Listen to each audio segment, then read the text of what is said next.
شام کے سائے گہرے ہو رہے تھے اور آسمان پر نارنجی اور سرمئی بادلوں کی آمیزش ایک عجیب سی اداسی پھیلا رہی تھی۔ شہر کے مصروف شاہراہ پر گاڑیوں کا شور اور لوگوں کا ہجوم ایک طوفان کی مانند تھا، مگر اینا اس سب سے بے خبر بس کی کھڑکی سے سر ٹکائے باہر دیکھ رہی تھی، جس کے چہرے پر تھکن کی گہری لکیریں تھیں، جو 9 گھنٹے کی مسلسل ڈیوٹی اور فائلز کے انبار کا نتیجہ تھی۔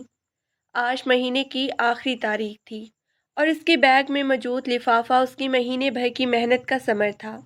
اس نے ایک بار پھر اپنے بیگ کی زپ چیک کی اور ایک لمبا سانس لیا۔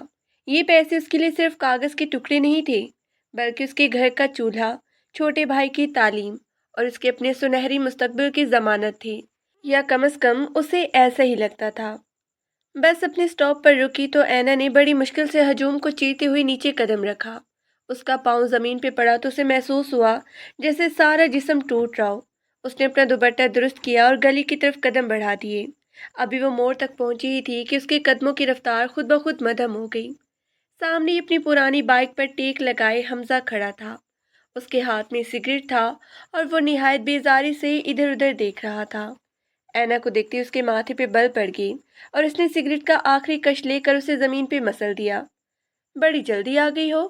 کیا میڈم صاحبہ کے لیے کوئی خاص سواری بھیجی جائے جو وقت پر گھر پہنچا سکے؟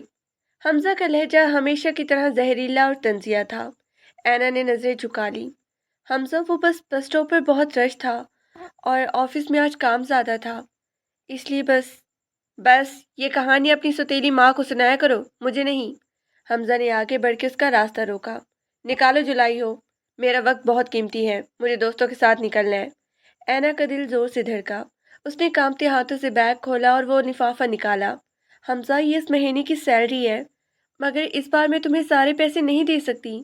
امی کی دوائیوں کا خرچہ ہے اور چھوٹے بھائی کے اسکول کی فیس بھی رہتی ہے۔ حمزہ نے ایک جھٹکے سے اس کے ہاتھ سے لفافہ چھین لیا اور وہیں سڑک پر نوٹ گننے لگا۔ 20,000! یہ کیا مذاق ہے نا؟ پچھلے مہینے 30,000 دیے تھے، اس بار 20 کیوں؟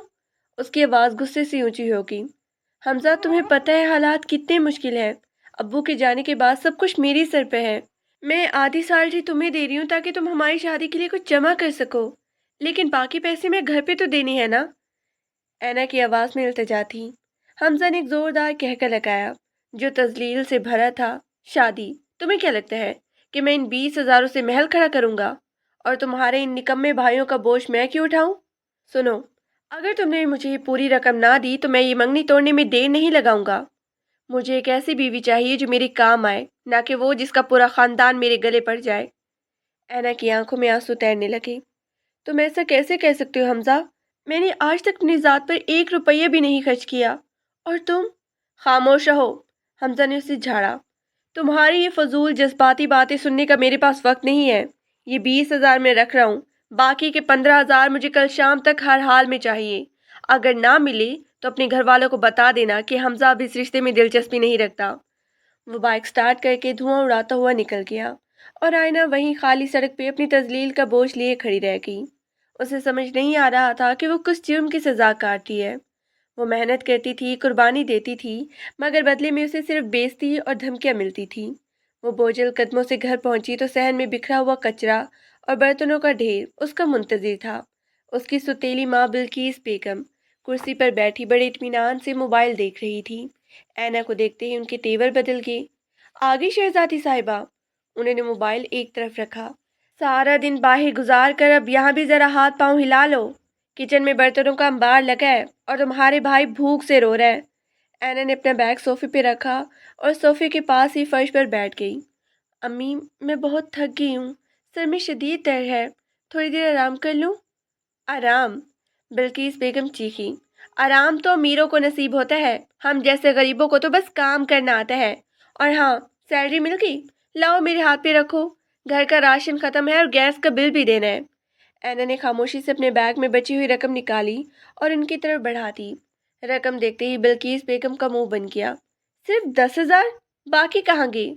وہ حمزہ لے گیا ہے، اینا نے دبی آواز میں کہا۔ حمزہ لے گیا؟ واہ بھائی واہ، وہ تو ابھی تمہارا کچھ لگتا بھی نہیں ہے اور تم نے اسے سب کچھ تھما دیا۔ یہاں گھر میں فاقوں کی نوبت ہے اور تم اپنی منگنی بچانے کے لیے پیسے لٹا رہی ہو۔ اگر اس بار بل جمع نہ ہوا تو میں تمہیں اس گھر سے نکال دوں گی، یاد رکھنا۔ اینا کچن کی طرف بڑھ گئی۔ اس کی سماعتوں میں حمزہ کی دھمکیاں اور ستیلی ماں کے طعنے ایک ساتھ گونج رہے تھے۔ اسے محسوس ہو رہا تھا جیسے وہ ایک ایسی چکی میں پس رہی ہے جس کے دونوں پارٹ اسے ختم کرنے پہ تلے ہوئے ہیں۔ اس نے نل کھولا اور ٹھنڈے پانی سے اپنی آنکھوں کو دھونے لگی، مگر اس کے دل کی آگ ٹھنڈی نہیں ہو رہی تھی۔ رات کے کھانے کے بعد جب پورا گھر سو گیا، اینا کھڑکی کے پاس کھڑی چاند کو دیکھ رہی تھی۔ اسے اپنا مستقبل اس چاند کی طرح ادھورا اور دور لگ رہا تھا۔ اسے کیا معلوم تھا کہ کل کی صبح اس کے لیے ایک ایسا امتحان لانے والی ہے جو اس کی پوری زندگی کا رخ بدل دے گا۔ اگلے دن آفس میں کام کا بہت زیادہ دباؤ تھا۔ اینا کا دل کسی کام میں نہیں لگ رہا تھا۔ اسے رہ رہ کر حمزہ کا وہ چہرہ یاد آ رہا تھا جب اس نے پیسے چھینے تھے۔ شام کو جب وہ آفس سے نکلی تو بادل گہرے ہو چکے تھے۔ اسے جلدی گھر پہنچنا تھا کیونکہ اسے ڈر تھا کہ کہیں بارش شروع نہ ہو جائے۔ وہ مارکیٹ کے قریب ہی پہنچی تھی کہ اسے ایک شور سنائی دیا۔ ایک عورت بینچ پہ بیٹھی بری طرح کرا رہی تھی۔ اینا نے قریب جا کر دیکھا تو وہ اس کی اسکول کی سہیلی صبا تھی۔ صبا کا چہرہ درد سے پیلا پڑ چکا تھا اور وہ اپنے پیٹ کو تھامے ہوئے تھی۔ صبا، تم یہاں؟ کیا ہوا تمہیں؟ اینا نے گھبرا کے پوچھا۔ اینا، شکر ہے تم مل گئی، مجھے ہسپتال لے چلو، نوید شہر سے باہر ہے، مجھے بہت درد ہو رہا ہے۔ صبا کی آواز ہچکیوں میں گم ہو رہی تھی۔ اینا نے گھڑی دیکھی، شام کے 7 بج رہے تھے۔ اسے پتا تھا کہ اگر وہ گھر نہ پہنچی تو طوفان آ جائے گا، مگر سامنے ایک جان مشکل میں تھی۔ اس نے لمحہ ضائع کیے بغیر رکشہ روکا۔ بھائی، جلدی قریب کے لیڈی ہاسپٹل لے چلیں۔ اینا نے صبا کو سہارا دے کر رکشے میں بٹھایا۔ اسی افراتفری میں جب آئینہ رکشے میں بیٹھ رہی تھی، اس کا موبائل فون اس کے ہاتھ سے پھسلا اور سڑک پر زور سے گرا۔ پیچھے سے آتی ایک گاڑی کا ٹائر اس کے موبائل کے اوپر سے گزر گیا۔ اینا نے مڑ کے دیکھا مگر رکشہ تیز ہو چکا تھا۔ اس کا موبائل مکمل طور پر تباہ ہو چکا تھا۔ کوئی بات نہیں، موبائل پھر آ جائے گا، پہلے صبا کو دیکھنا ہے، اس نے خود کو تسلی دی، مگر اس کا دل کسی انجانے خوف سے بری طرح دھڑک رہا تھا۔ ہسپتال پہنچ کے پتہ چلا کہ صبا کی حالت بہت ہی تشویشناک ہے۔ ڈاکٹر نے اسے فوراً لیبر روم میں منتقل کر دیا۔ اینا باہر کوریڈور میں اکیلی کھڑی تھی۔ اس کے پاس نہ کسی کا نمبر تھا اور نہ ہی فون کرنے کا کوئی ذریعہ۔ اسے ہسپتال کے عملے سے پتہ چلا کہ ان کا ٹیلی فون لائن خراب ہے۔ وقت گزرتا گیا، رات کے 9، پھر 10، پھر 12 بج گئی۔ اینا ہسپتال کی ٹھنڈی بینچ پر بیٹھی دعائیں مانگ رہی تھی۔ اسے اندازہ بھی نہیں تھا کہ اس وقت اس کے گھر کے باہر حمزہ اور اس کی ستیلی ماں نے کیا تماشا لگا رکھا ہے۔ حمزہ، جو پیسہ کے لیے اینا کا انتظار کر رہا تھا، اب پورے محلے میں یہ شور مچا رہا تھا کہ اینا کسی کے ساتھ بھاگ گئی ہے۔ ہسپتال کے سفید کوریڈور میں لگی ٹیوب لائٹس ایک عجیب سی سرد روشنی بکھیر رہی تھی۔ فضا میں دھواں اور فنائل کی وہ مخصوص بو پھیلی ہوئی تھی جو انسان کے اندر خوف اور بے چینی پیدا کر دیتی ہے۔ اینا بے چینی سے لیبر روم کے باہر لگی لکڑی کے بینچ پر بیٹھی تھی۔ اس کی انگلیاں مسلسل اپنے دوپٹے کے کونوں کو مروڑ رہی تھی۔ ہر بار جب لیبر روم کا دروازہ کھلتا اور کوئی نرس باہر نکلتی، اینا کے دل کی دھڑکن تھم جاتی۔ یا اللہ، صبا کی مشکل آسان فرماتی، اس کا کوئی نہیں ہے یہاں، وہ بالکل اکیلی ہے۔ اس نے اپنے ہاتھ دعا کے لیے اٹھائے، مگر اس کی اپنی حالت بھی کسی زخمی پرندے سے کم نہیں تھی۔ رات کا 1 بج چکا تھا۔ ہسپتال کے سناٹے میں گھڑی کی ٹک ٹک اسے اپنے دل کی دھڑکنوں سے زیادہ تیز محسوس ہو رہی تھی۔ اسے بار بار گھر کا خیال آ رہا تھا۔ اسے پتہ تھا کہ بلقیس بیگم نے اب تک پورے محلے کو سر پہ اٹھا لیا ہوگا۔ اسے حمزہ کی وہ زہریلی نظریں یاد آ رہی تھیں جو ہمیشہ اس کا پیچھا کرتی تھی۔ کاش میرا فون نہ ٹوٹتا، کاش میں کسی طرح پیغام بھیج سکتی۔ اس نے بے بسی سے اپنے خالی ہاتھوں کو دیکھا۔ ہسپتال کے ریسیپشن پر موجود عملہ نہایت ہی روکھا تھا۔ انہوں نے صاف کہہ دیا تھا کہ باہر کی لائن خراب ہے اور وہ کسی کو اپنا ذاتی فون استعمال کرنے کی اجازت نہیں دے سکتی۔ ادھر اینا کے گھر کے باہر ایک الگ ہی طوفان برپا تھا۔ حمزہ اپنی بائک گلی کی موڑ پہ کھڑی کر کے غصے میں پاگل ہو رہا تھا۔ اسے اینا کی فکر نہیں تھی، اسے ان 15,000 روپے کی فکر تھی جو اینا نے آج سے اسے دینے کا وعدہ کیا تھا۔ جب رات کے 10 بجے اور اینا نہیں آئی تو وہ سیدھا اس کے گھر پہنچ گیا۔ خالہ، کہاں ہے آپ کی لاڈلی بیٹی؟ حمزہ نے صحن میں قدم رکھتے ہی دھاڑ کے پوچھا۔ بلقیس بیگم، جو پہلے ہی اینا کے نہ آنے پر تلملا رہی تھی، باہر نکل آئی۔ مجھے کیا پتا کہاں مر گئی، آفس سے تو 6 بجے نکلتی ہے، ابھی تک اس کا کوئی پتہ نہیں ہے، فون کر رہی ہے تو بند جا رہا ہے۔ بند جا رہا ہے؟ حمزہ نے طنزیہ کہکا لگایا۔ خالہ، میں پہلے ہی کہتا تھا کہ اسے زیادہ ڈھیل نہ دے، یہ آفس کے آڑ میں پتہ نہیں کہاں کہاں منہ مارتی پھرتی ہے۔ آج تو حد ہی ہوگی، رات کے 10 بج رہے ہیں اور وہ غائب ہے۔ محلے کے 2-3 لوگ جو دیواروں سے کان لگائے کھڑے تھے اب باہر آ گئی تھی۔ بلقیس بیگم کو جب لگا کہ بات محلے میں پھیل رہی ہے تو انہوں نے اپنی عزت بچانے کی بجائے اینا پر کیچڑ اچھالنا شروع کر دیا تاکہ خود کو مظلوم ماں ثابت کر سکے۔ ہائے، میں کہاں جاؤں؟ جوان بیٹی رات بھر باہر رہے گی تو میں کیسے منہ دکھاؤں گی؟ میں تو پہلے ہی ڈرتی تھی کہ یہ لڑکی اپنے باپ کی پگڑی اچھالے گی۔ بلقیس نے اونچی آواز میں رونا شروع کر دیا تاکہ سب سن لیں۔ حمزہ نے موقع غنیمت جانا۔ خالہ، اب یہ رشتہ نہیں چل سکتا۔ میں ایک ایسی لڑکی کو اپنی عزت نہیں بنا سکتا جو راتیں باہر گزارتی ہو۔ میں تو ابھی جا کر سب کو بتاتا ہوں کہ اینا نے میری پیٹھ میں چھرا گھونپا ہے۔ وہ جان بوجھ کر شور مچا رہا تھا تاکہ آئینہ پر اتنا دباؤ ڈال دے کہ وہ آئندہ اس کی ہر بات ماننے پر مجبور ہو جائے۔ ہسپتال میں صبح کی پہلی کرن نمودار ہوئی تو نرس نے باہر آ کر اینا کو بشارت دی کہ صبا نے بیٹے کو جنم دیا ہے اور اب وہ خطرے سے باہر ہے۔ اینا کی آنکھوں سے بے اختیار آنسو جاری ہو گئے۔ یہ خوشی کے آنسو تھے مگر ان میں تھکن اور خوف کی آمیزش بھی تھی۔ کچھ ہی دیر میں صبا کا شوہر نوید، جو رات بھر سفر کر کے پہنچا تھا، بدحواسی میں ہسپتال کے کوریڈور میں داخل ہوا۔ اینا کو وہاں دیکھ کر وہ رک گیا۔ اینا بی بی، آپ؟ اس نے حیرت سے پوچھا۔ نوید بھائی، شکر ہے آپ آ گئے۔ صبا کی حالت بہت خراب تھی، میں اسے یہاں لے کر آئی تھی۔ اب وہ اور بچہ دونوں ٹھیک ہے، اینا نے مدھم آواز میں کہا۔ اس کی آواز میں نکہت تھی۔ نوید کی آنکھوں میں تشکر کی لہر دوڑ گئی۔ آپ کا بہت شکریہ اینا بی بی، اگر آپ نہ ہوتی تو میں خود کو کبھی معاف نہ کر پاتا۔ میں آپ کا یہ احسان کبھی نہیں اتار سکتا۔ اینا نے ہلکا سا سر ہلایا۔ بس اب آپ آگے ہیں تو میں چلتی ہوں، گھر میں سب بہت پریشان ہوں گے۔ اس نے اپنا بیگ اٹھایا اور تیزی سے باہر کی طرف بڑھی۔ اسے احساس تھا کہ سورج نکلنے کا مطلب اس کے لیے ایک نئی آزمائش کا آغاز ہے۔ جب وہ اپنی گلی میں داخل ہوئی تو اسے ماحول بدلا ہوا محسوس ہوا۔ لوگ اسے دیکھ کر نظریں پھیر رہے تھے۔ کچھ عورتیں اپنے دوپٹے کے پلو سے منہ ڈھانپ کر کھانا پوسی کر رہی تھی۔ اینا کا دل ڈوبنے لگا۔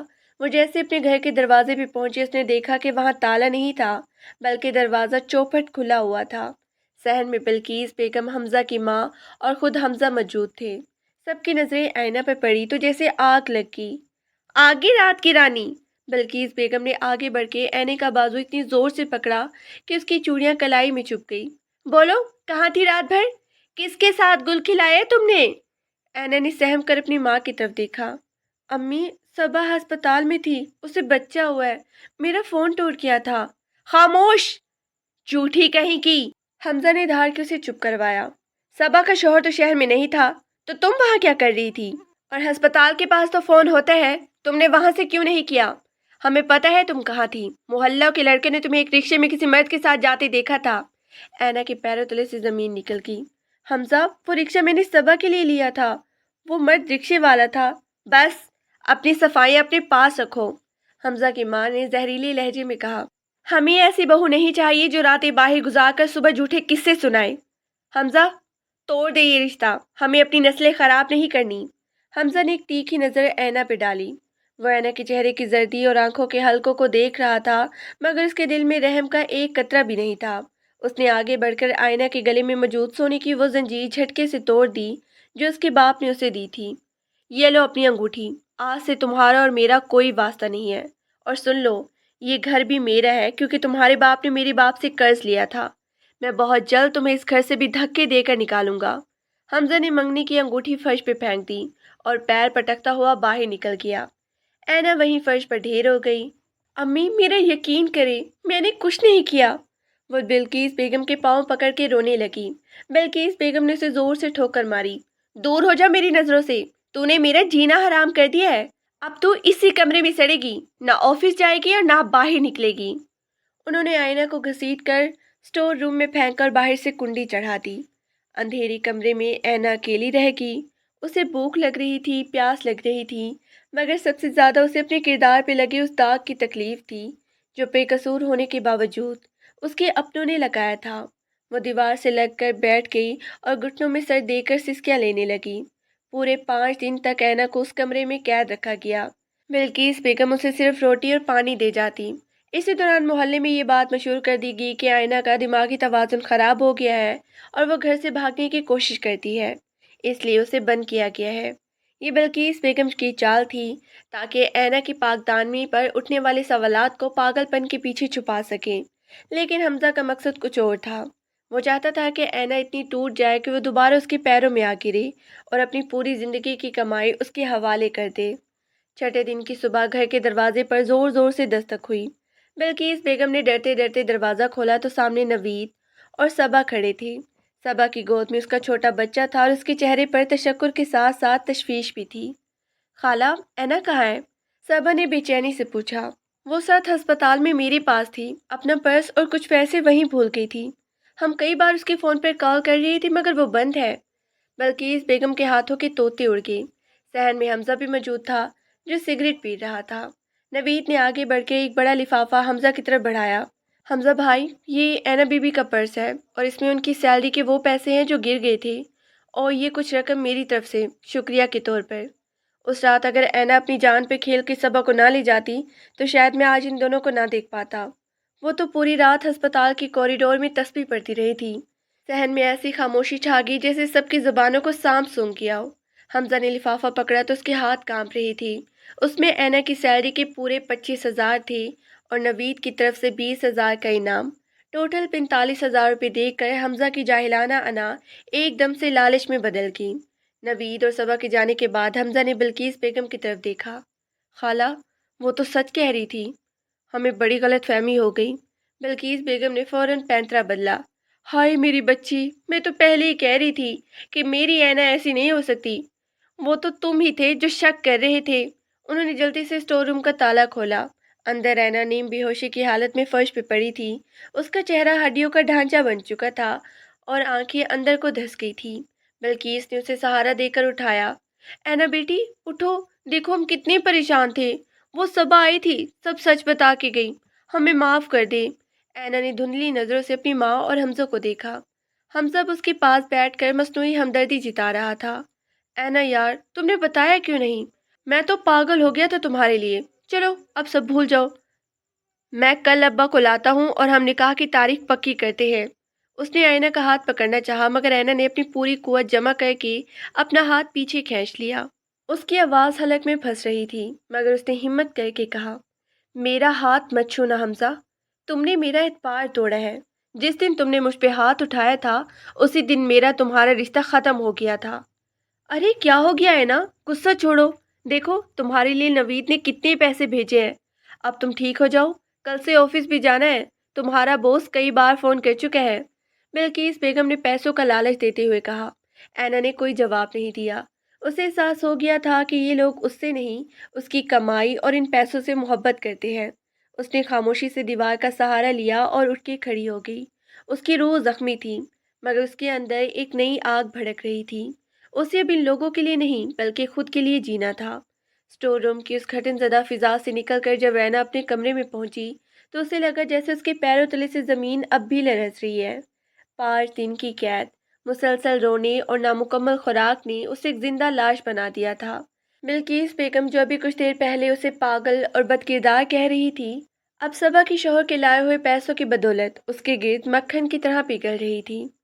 اینا بیٹی، یہ لو تھوڑا سا سوپ پی لو، دیکھو تو کیسی رنگت پیلی پڑ گئی ہے، ہمیں کیا پتا تھا کہ وہ صبا اتنی بڑی مصیبت میں ہوگی۔ بلقیس بیگم نے پیالی اس کے قریب کی مگر اینا نے نظر اٹھا کر بھی نہیں دیکھا۔ اس کی خاموشی بلقیس بیگم کو چبھ رہی تھی مگر پیسوں کا لفافہ جو ابھی حمزہ کی جیب میں تھا انہیں زبان کھولنے سے روک رہا تھا۔ اینا نے بامشکل اپنے وجود کو سمیٹا اور بستر پر لیٹ گئی۔ اس کے گال پر حمزہ کے تھپڑ کے نشان اب نیل کو مائل ہو چکے تھے مگر اس کی روح پر جو زخم لگے تھے وہ بھی تازہ تھے۔ اگلے 3 دن اینا نے ایک لفظ بھی نہیں بولا۔ وہ اپنے کمرے میں بند رہتی۔ بلقیس بیگم اور اس کے ستیلی بہن بھائیوں نے کئی بار کوشش کی کہ وہ اسے نارمل کر سکیں تاکہ وہ دوبارہ آفس جائے اور گھر کا چولہا جلے مگر اینا نے اپنے گرد ایک اونچی دیوار کھڑی کر لی تھی۔ چوتھے دن شام کے وقت حمزہ بڑے ٹھاٹ سے صحن میں داخل ہوا۔ اس کے ہاتھ میں مٹھائی کا ڈبہ تھا اور چہرے پر وہی پرانی بے شرم مسکراہٹ۔ اس نے سوچا کہ پیسے تو اب مل گئے ہیں، اب اینا کو 2 میٹھی باتوں سے منا لے گا تو وہ دوبارہ اس کی جیبیں بھرنا شروع کر دے گی۔ خالہ، اینا کہاں ہے؟ دیکھو میں اس کے لیے اس کی پسندیدہ گلاب جامن لایا ہوں، حمزہ نے چہک کر پوچھا، بلکہ اس نے کمرے کی طرف اشارہ کیا۔ وہی ہے، جب سے نکلی ہے بس چپ ہی لگی ہوئی ہے، تم ہی جا کے بات کرو، شاید تمہاری مان لیں۔ حمزہ بڑے اعتماد سے کمرے میں داخل ہوا۔ اینا کھڑکی کے پاس کھڑی باہر لگے نیم کے درخت کو دیکھ رہی تھی۔ اس کی پیٹھ حمزہ کی طرف تھی۔ اینا، دیکھو تو کون آیا ہے؟ حمزہ نے مٹھائی کا ڈبہ میز پہ رکھتے ہوئے بڑے پیار سے کہا۔ یار اب بس بھی کرو، کتنا غصہ کرو گی؟ وہ تو حالات ہی کچھ ایسے تھے کہ مجھے شک ہو گیا۔ اب دیکھو نا، میں نے اپنی خالہ سے کہہ دیا ہے کہ ہماری شادی اگلے ہی مہینے ہوگی۔ میں نے سب ٹھیک کر دیا ہے۔ اینا آہستہ سے مڑی۔ اس کی آنکھوں میں اب وہ پرانی معصومیت اور خوف نہیں تھا، بلکہ ایک سرد اور منجمد کر دینے والی نفرت تھی۔ شادی؟ اینا کے لبوں سے ایک تلخ لفظ نکلا۔ کس سے شادی حمزہ؟ اس لڑکی سے جس کا تم نے پورے محلے میں جنازہ نکالا، یا اس ATM مشین سے جو تمہیں ہر مہینے 20,000 نکال کے دیتی تھی؟ حمزہ کا رنگ ایک لمحے کے لیے اڑا، مگر وہ جلدی ہی سنبھل گیا۔ ارے تم تو سیریس ہی ہوگی، وہ تو غصے میں انسان پتہ نہیں کیا کیا کہہ دیتا ہے۔ تھپڑ بھی تو اسی لیے مارا تھا نا کہ میں تم سے محبت کرتا ہوں اور تمہیں کسی اور کے ساتھ نہیں دیکھ سکتا۔ اینا اس کے قریب آئی۔ اس کے قدموں میں ایک ثبات تھا جو حمزہ نے پہلے کبھی نہیں دیکھا تھا۔ محبت میں تھپڑ نہیں ہوتا حمزہ، اور محبت میں اعتبار کی نیلامی نہیں ہوتی۔ تم یہاں مٹھائی لے کر اس لیے نہیں آئے کہ تمہیں اپنی غلطی کا احساس ہے، تم اس لیے آئے ہو کیونکہ تمہیں پتہ ہے کہ اگر میں آفس نہ گئی تو تمہاری بائک کا پیٹرول اور سگریٹ کے پیسے کہاں سے آئیں گے۔ زبان سنبھال کے بات کرو ہے نا، حمزہ کا لہجہ بدلا۔ زیادہ اڑو مت، تم یتیم ہو، اس گھر میں ستیلی ماں کے رحم و کرم پر ہو، میرے علاوہ تم سے کون شادی کرے گا؟ اس واقعے کے بعد محلے کا کوئی کتا بھی تمہارے گھر کا رخ نہیں کرے گا۔ اینا نے ایک گہرا سانس لیا اور اپنے کمرے کا دروازہ پورا کھول دیا۔ تو پھر ٹھیک ہے، مجھے کسی سہارے کی ضرورت نہیں ہے۔ تم ابھی اور اسی وقت اس کمرے سے اور میری زندگی سے نکل جاؤ۔ یہ مٹھائی اٹھاؤ اور جا کسی اور کو اپنی محبت کا جھانسا دو۔ تم مجھے نکال رہی ہو؟ حمزہ غصے سے چلایا۔ ہاں نکال رہی ہوں، اور یاد رکھنا حمزہ، وہ انگوٹھی جو تم نے میری قدموں میں پھینکی تھی وہ میرے باپ کی محنت کی کمائی تھی جو میں نے تم پہ ضائع کی۔ آج کے بعد اگر تم اس گھر کے آس پاس بھی نظر آئے تو میں وہ کروں گی جو تم نے سوچا بھی نہیں ہوگا۔ حمزہ نے غصے میں مٹھائی کا ڈبہ اٹھایا اور پیر پٹکتا ہوا باہر نکل گیا۔ صحن میں کھڑی بلقیس بیگم یہ منظر دیکھ کر ششدر رہ گئی۔ انہیں یقین نہیں آ رہا تھا کہ دبی دبی رہنے والی آئینہ اتنی جرأت مند کیسے ہو گئی۔ اگلے 2 دن اینا نے اپنی ہمت جمع کی اور اپنے زخموں کو بھرنے کی کوشش کی۔ اس نے آئینے میں خود کو دیکھا۔ گال کا نشان اب ہلکا پڑ چکا تھا، مگر اس کی آنکھوں کی چمک اب ایک مقصد میں بدل چکی تھی۔ اس نے اپنا بہترین استری شدہ سوٹ نکالا اور اگلے دن آفس جانے کا فیصلہ کیا۔ جب وہ آفس کے گیٹ پہ پہنچی تو اس کا دل ایک پل کے لیے ڈوبا۔ اسے لگا جیسے سب کی نظریں اس پر ہوں گی، جیسے سب کو اس کے ساتھ ہونے والے واقعے کا پتہ ہوگا۔ مگر جیسے ہی وہ اپنی ڈیسک پہ پہنچی، اس کی قریبی ساتھی اور دوست نائلہ بھاگتی ہوئی اس کے پاس آئی۔ اینا تم کہاں تھی پوری 10 دن؟ ہم سب کتنے پریشان تھے، تمہارا فون بھی بند تھا اور آفس سے کوئی رابطہ نہیں ہو رہا تھا۔ نائلہ نے اسے گلے لگاتے ہوئے پوچھا۔ اینا نے ایک مصنوعی مسکراہٹ سجائی۔ بس نائلہ، کچھ گھریلو مسائل تھے اور فون بھی ٹوٹ گیا تھا۔ شکر ہے تم آ گئی۔ تمہیں پتہ ہے کل کیا ہوا؟ نائلہ نے اسے کرسی پہ بٹھاتے ہوئے بڑے جوش سے کہا۔ کیا کل؟ کل وہ بڑا انٹرنیشنل سیمینار ہے جس کی ہم پچھلے 2 ماہ سے تیاری کر رہے تھے، اور سب سے بڑی بات یہ ہے کہ باس نے تمہاری غیر موجودگی میں تمہارا نام مین پریزنٹیشن کے لیے فائنل کر دیا ہے۔ انہوں نے کہا ہے کہ اینا کے علاوہ کوئی بھی سافٹ ویئر کو اتنی اچھی طرح سے نہیں سمجھا سکتا۔ اینا کا سر چکرا گیا۔ مگر نائلہ، میں نے تو 10 دن سے کچھ دیکھا ہی نہیں، میں اتنی بڑی پریزنٹیشن کیسے دوں گی؟ تم کر سکتی ہو اینا، باس کا تم پہ بھروسہ ہے۔ آج کا پورا دن تمہارے پاس ہے، میں تمہاری مدد کروں گی۔ یہ دیکھو، یہ وہ نئی سلائیڈز ہیں جو ہم نے تیار کی ہیں۔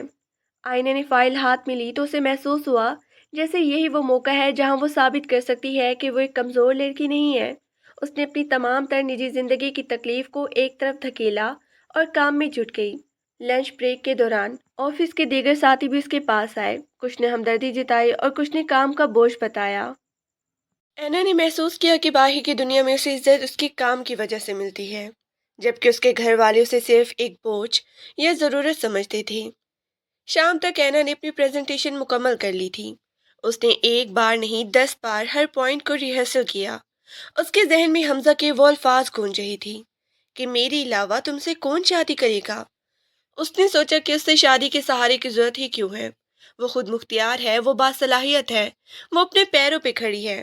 گھر واپسی پر وہ تھکی ہوئی تھی، مگر اس کے قدموں میں ایک نیا اعتماد تھا۔ بلکیس بیگم نے اسے دیکھتے ہی سوالات کی بوچھاڑ کر دی۔ کیا کہا بوس نے؟ تنخواہ کٹے گی تو نہیں؟ اور وہ حمزہ کا فون آیا تھا، بہت ہی غصے میں تھا۔ اینا نے خاموشی سے اپنا بیگ رکھا۔ امی، آپ حمزہ کا نام میرے سامنے مت لیجیے گا۔ کل میرے ایک بہت بڑا دن ہے، مجھے سکون سے کام کرنے دے تاکہ میں کل کی پریزنٹیشن اچھی طرح سے دے سکوں۔ اگر میں کامیاب ہو گئی تو شاید میری ترقی ہو جائے اور ہمیں کسی حمزہ کی ضرورت نہ رہے۔ بلکیس بیگم حیرت سے اسے دیکھتی رہ گئی۔ یہ وہ اینا نہیں تھی جسے وہ جانتی تھی۔ اس کے لہجے میں ایک ایسی کاٹ تھی جو کسی بھی اعتراض کو ختم کر دینے کے لیے کافی تھی۔ رات بھر اینا جاگتی رہی، وہ ایک ایک لفظ، ایک ایک گراف کو اپنے ذہن میں بٹھاتی رہی۔ اسے پتہ تھا کہ کل کا دن اس کی زندگی کا رخ بدل دے گا۔ وہ آئینے کے سامنے کھڑی ہوئی اور خود سے مخاطب ہوئی۔ اینا، کل تم نے ثابت کرنا ہے کہ تم ہسپتال کے کوریڈور میں رونے والی وہ بے بس لڑکی نہیں ہو، تم ایک کامیاب پروفیشنل ہو۔ صبح جب سورج نکلا تو اینا نے گہرا سانس لیا۔ اس نے سرمئی رنگ کا باوقار لباس پہنا، اپنے بالوں کو نفاست سے باندھا اور آفس کے لیے نکل پڑی۔ آج کا سیمینار شہر کے سب سے بڑے ہوٹل کے ہال میں تھا، جہاں ملک بھر کے بڑے بڑے بزنس ٹائکونز اور آئی ٹی ماہرین نے آنا تھا۔ ہال میں پہنچتے ہی اسے ایک عجیب سی سنسنی محسوس ہوئی۔ ہر طرف کیمرے، روشنیاں اور معزز مہمانوں کا ہجوم تھا۔ اسٹیج کے بیچ جاتے ہوئے اسے نائلہ ملی۔ اینا، تم بہت ہی زبردست لگ رہی ہو، بس گھبرانا مت، تم بہترین کرو گی۔ نائلہ نے اس کا ہاتھ تھپ تھپایا۔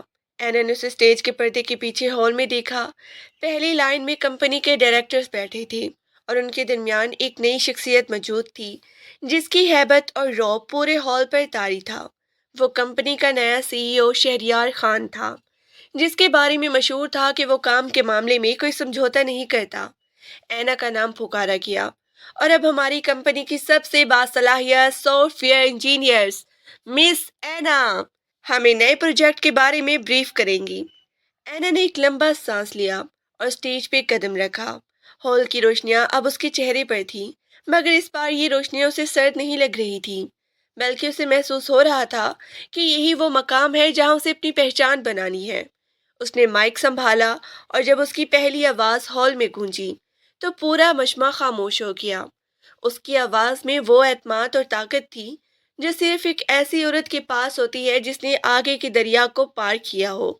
اینا کی آواز ہال میں ایک مسحور کن لہر کی طرح پھیل گئی۔ اس نے جب سافٹ ویئر کے پیچیدہ پہلو کو عام فہم زبان میں بیان کرنا شروع کیا تو سامنے بیٹھی ماہرین ایک دوسرے کی طرف حیرت سے دیکھنے لگی۔ یہ صرف ایک پریزنٹیشن نہیں تھی، بلکہ یہ اینا کی برسوں کی محنت اور اس کے اندر چھپی ہوئی ذہانت کا نچوڑ تھا۔ شہریار خان، جو اب تک اپنی فائل میں کچھ نوٹ کر رہا تھا، اب پوری طرح اینا کی طرف متوجہ تھا۔ اس نے محسوس کیا کہ یہ لڑکی نہ صرف اپنے کام میں ماہر ہے، بلکہ اس کی شخصیت میں ایک عجیب سی کشش اور وقار ہے۔ اس کی آنکھوں میں ایک ایسی گہرائی تھی جو عام طور پر اس عمر کی لڑکیوں میں نہیں ملتی۔ وہ جان گیا کہ یہ لڑکی عام نہیں ہے۔ تقریباً 45 منٹ تک اینا نے ہال کو اپنی سحر میں جکڑے رکھا۔ جب اس نے آخری سلائیڈ ختم کی اور شکریہ کہا تو چند سیکنڈ کے لیے مکمل خاموشی رہی، اور پھر پورا ہال تالیوں کی گونج سے تھر تھرا اٹھا۔ ڈائریکٹرز اپنی نشستوں سے اٹھ کھڑے ہوئے اور شہریار خان نے بھی اپنی نشست پر بیٹھ کر نہایت وقار کے ساتھ تالیاں بجائیں۔ اس کی نظریں مسلسل اینا پر جمی تھی۔ اسٹیج سے نیچے اترتے وقت اینا کو محسوس ہوا جیسے اس کے کندھوں سے ایک بہت بڑا بوجھ اتر گیا ہے۔ نائلہ نے لپٹ کر مبارکباد دی۔ اینا، تم نے کمال کر دیا، تم نے دیکھا بوس کیسی نظروں سے تمہیں دیکھ رہے تھے، آج تو تم نے سب کے دل جیت لیے۔ اینا نے ایک لمبا سانس لیا۔ اس کی آنکھیں نم تھی مگر چہرے پر ایک فاتحانہ مسکراہٹ تھی۔ وہ ہال کے پچھلے حصے میں جا کر ایک کرسی پر بیٹھ گئی تاکہ خود کو پرسکون کر سکے۔ اسی دوران ویٹر پانی کا گلاس لے کر آیا۔ اینا نے پانی پیا ہی تھا کہ اسے اپنے پیچھے کسی کی موجودگی کا احساس ہوا۔ بہترین کارکردگی مس اینا۔ اینا نے مڑ کے دیکھا تو سامنے شہریار خان کھڑا تھا۔ اس کا قد و قامت اور اس کی شخصیت کا رعب اینا کو ایک لمحے کے لیے نروس کر گیا۔ شکریہ سر، اینا نے اٹھ کر ادب سے کہا۔ بیٹھے بیٹھے، شہریار نے ہاتھ کے اشارے سے اسے روکا۔ میں نے بہت سی پریزنٹیشنز دیکھی ہیں، مگر جس طرح آپ نے ٹیکنالوجی کو انسانی جذبات سے جوڑا وہ واقعی متاثر کن تھا۔ آپ اس پروجیکٹ کی روح بن سکتی ہیں۔ اینا نے نظر جھکا لی۔ آپ کی زر نوازی ہے سر، میں نے بس اپنی کوشش کی تھی۔ شہریار نے اسے غور سے دیکھا۔ اس کے چہرے پر اب بھی وہ تھکن اور تکلیف کے آثار باقی تھی جو پچھلے دنوں کی پیداوار تھی۔ اینا، مجھے محسوس ہوتا ہے کہ آپ شاید کسی ذہنی دباؤ کا شکار ہیں۔ اگر آپ چاہیں تو اس پروجیکٹ کے بعد چند دن کی چھٹی لے سکتی ہیں۔ کمپنی آپ کی محنت کی قدر کرتی ہے۔ اینا کی آنکھوں میں ایک دم سے آنسو آ گئے جسے اس نے بڑی مشکل سے روکا۔ یہ پہلا موقع تھا کہ کسی نے اس کی محنت کے ساتھ ساتھ اس کی ذہنی کیفیت کا بھی ادراک کیا تھا۔ شکریہ سر، میں دیکھوں گی۔ شہریار نے اپنا کارڈ نکالا اور اینا کی طرف بڑھایا۔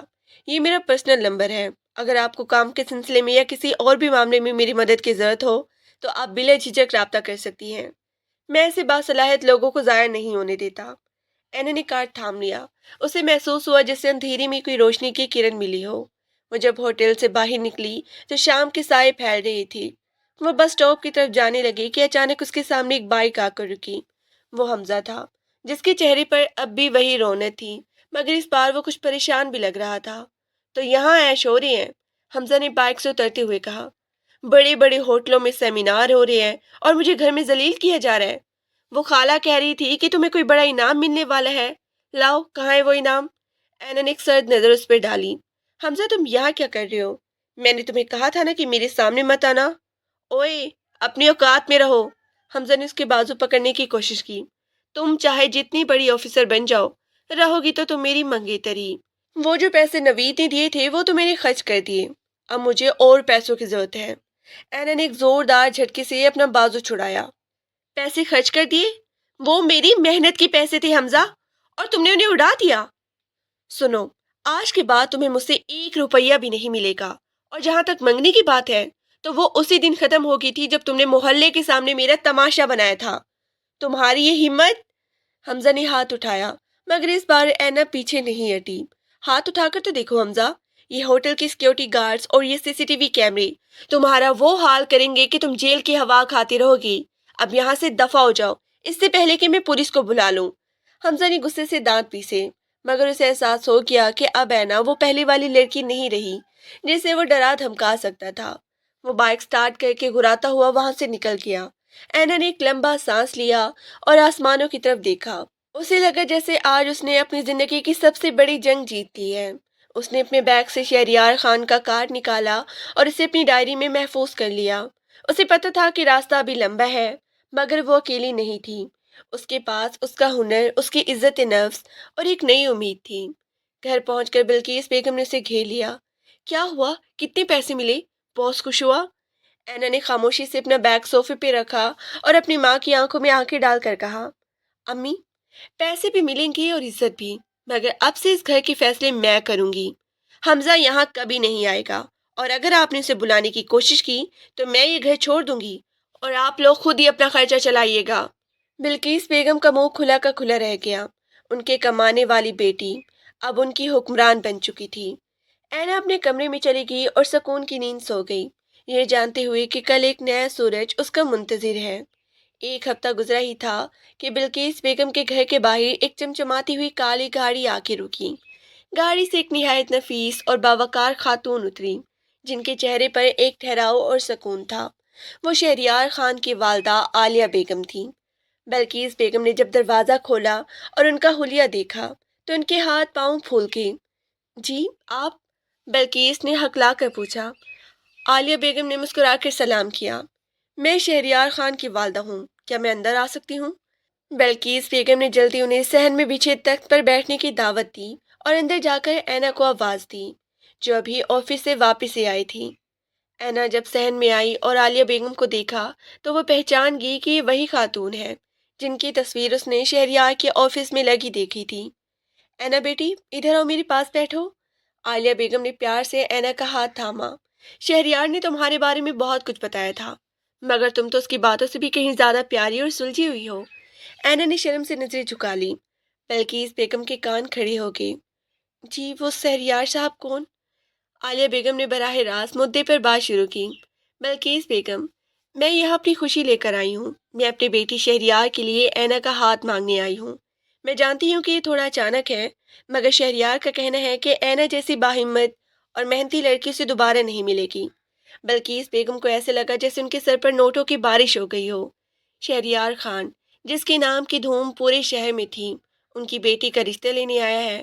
انہوں نے فوراً ایک جھوٹی آہ بھری، عالیہ بیگم، اینا تو ہماری جان ہے، ہم نے اسے بڑے نازوں سے پالا ہے، اس کا رشتہ تو اس کے خالہ کے بیٹے حمزہ سے طے تھا، مگر وہ لڑکا ذرا جاہل نکل آیا، اس لیے اینا نے خود ہی انکار کر دیا تھا۔ عالیہ بیگم نے اینا کے چہرے کی زردی دیکھی اور سمجھ گئی کہ بات اتنی سادہ نہیں ہے۔ اگر اینا کا اس رشتے سے کوئی تعلق نہیں ہے تو کیا ہم اسے پکی سمجھے؟ بلکیس بیگم نے آئینہ کی طرف دیکھا بھی نہیں اور فوراً ہاں کر دی۔ بالکل جی، ہماری طرف سے پکی ہاں ہے، اینا کی خوشی میں ہی ہماری خوشی ہے۔ اینا ساکت بیٹھی یہ سب سن رہی تھی۔ اسے لگا جیسے اس کی قسمت کا فیصلہ اس کی مرضی کے بغیر دوبارہ کیا جا رہا ہے، مگر اس بار اسے شہریار کی آنکھوں میں وہ سچائی یاد آئی جو اسے کسی بھی دوسرے مرد میں نظر نہیں آتی تھی۔ اس نے خاموشی سے سر جھکا کے اپنی رضامندی دے دی۔ جیسے ہی عالیہ بیگم رخصت ہوئی، بلقیس بیگم نے پورے گھر میں شور مچا دیا۔ ارے او آئینہ، تیری تو نکل پڑی، وہ کتنا بڑا آدمی ہے، تیرے نصیب جاگ گئے، اب دیکھنا اس حمزہ کا منہ کیسے کالا ہوتا ہے۔ مگر جیسے ہی حمزہ کو رشتے کی خبر ملی، وہ کسی پاگل کتے کی طرح آئینہ کے گھر پہنچا۔ اس نے صحن میں آتے ہی چیخنا چلانا شروع کر دیا، یہ کیا سن رہا ہوں میں، کسی اور سے شادی ہو رہی ہے اس کی؟ خالہ، آپ بھول گئیں کہ اس پر میرا حق ہے؟ حمزہ نے بلقیس کے سامنے آ کے دھاڑ کے کہا۔ بلقیس بیگم، جو پہلے حمزہ سے ڈرتی تھی، اب شہریار کے سارے شعر بن چکی تھی۔ اوئے حمزہ، اپنی زبان سنبھال کے بات کر، تو کیا ہے، ایک آوارہ گرد جس کے پاس اپنے بائک کا پیٹرول ڈلوانے کے پیسے نہیں ہوتے۔ وہ شہریار خان ہے، کروڑ پتی، تو اس کی جوتوں کی نوک کے برابر بھی نہیں ہے۔ اچھا، تو پیسوں کے لیے اپنی بیٹی بیچ دی آپ نے؟ حمزہ نے اینا کی طرف دیکھ کر تالی بجائی۔ او اینا، تم بڑی معصوم بنی پھرتی تھی، ایک امیر آدمی دیکھا تو فوراً اس کے پیچھے چل دی۔ یاد رکھنا، میں تمہیں سکون سے رہنے نہیں دوں گا۔ میں شہریار کو تمہاری وہ تصویریں دکھاؤں گا جو میں نے ہسپتال کے باہر لی تھی جب تم رات بھر غائب تھی۔ اینا جو اب تک خاموش تھی، اٹھ کے کھڑی ہوئی اس کے سامنے آ گئی۔ جو کرنا ہے کر لو حمزہ، شہریار سب جانتا ہے، وہ تمہاری طرح جاہل نہیں ہے، وہ اعتبار کرنا جانتا ہے۔ اور سن لو، اگر تم نے دوبارہ اس گھر کا رخ کیا تو میں شہریار سے کہہ کر تمہیں وہیں پہنچا دوں گی جہاں تمہارے جیسے گنڈوں کی جگہ ہوتی ہے۔ حمزہ نے غصے سے دانت پیسے، مگر اینا کی آنکھوں میں موجود اس فولادی چمک نے اسے پیچھے ہٹنے پر مجبور کر دیا۔ وہ بڑبڑاتا ہوا وہاں سے نکل گیا، مگر اس کے ذہن میں اب بھی سازشیں چل رہی تھیں۔ شادی کی تیاریاں نہایت ہی تیزی سے شروع ہو گئی۔ شہریار چاہتا تھا کہ نکاح سادگی سے مگر وقار کے ساتھ ہو۔ اس نے اینا کو آفس سے چھٹیاں دے دی اور اسے شادی کے تمام جوڑے اور زیورات اپنی والدہ کے ہاتھ بھجوائے۔ شادی کے دن اینا سرخ رنگ کے بھاری عروسے جوڑے میں کسی شہزادی سے کم نہیں لگ رہی تھی۔ اس کے چہرے پر موجود وہ اداسی اب ایک سکون میں بدل چکی تھی۔ نکاح کا وقت آیا تو اینا کا دل زور سے دھڑکا۔ جب اس نے قبول ہے کہا تو اسے محسوس ہوا جیسے اس کی ماضی کی تمام زنجیریں ایک ایک کر کے ٹوٹ رہی ہیں۔ شہریار نے جب اینا کا ہاتھ تھاما تو اس نے محسوس کیا کہ اینا کی انگلیاں کپ کپا رہی تھی۔ اس نے آہستہ سے اینا کا ہاتھ دبایا اور دبی آواز میں کہا، گھبراؤ مت اینا، اب تم محفوظ ہو، آج کے بعد کوئی تمہاری طرف میلی آنکھ سے بھی نہیں دیکھ سکے گا۔ رخصتی کے وقت بلقیس بیگم نے بڑے مگرمچھ کے آنسو بہائے، مگر اینا جانتی تھی کہ یہ آنسو بیٹی کی جدائی کے نہیں بلکہ اس کی کمانے والی مشین ہاتھ سے نکل جانے کے تھے جو اب کسی اور کی ہو چکی تھی۔ بلقیس بیگم نے شہریار کے کان میں چپکے سے کہا، بیٹا، اینا کا بھائی بہت معصوم ہے، ذرا اس کا بھی خیال رکھیے گا، کوئی اچھی سی نوکری دلوا دیں اسے۔ شہریار نے صرف ایک سرد مسکراہٹ دی اور اینا کو لے کر اپنی عالی شان گاڑی میں بیٹھ گیا۔ شہریار کا گھر اینا کے لیے ایک نئی دنیا تھی۔ وہاں کی ہر چیز نفاست اور سلیقے کا نمونہ تھی۔ پہلی رات جب شہریار کمرے میں داخل ہوا تو اینا بیڈ کے کونے میں بیٹھی کانپ رہی تھی۔ اسے حمزہ کی وہ باتیں یاد آ رہی تھی کہ امیر لوگ صرف جسم کے بھوکے ہوتے ہیں۔ شہریار اس کے پاس آ کر بیٹھ گیا، مگر اس نے اینا کو چھوا تک نہیں۔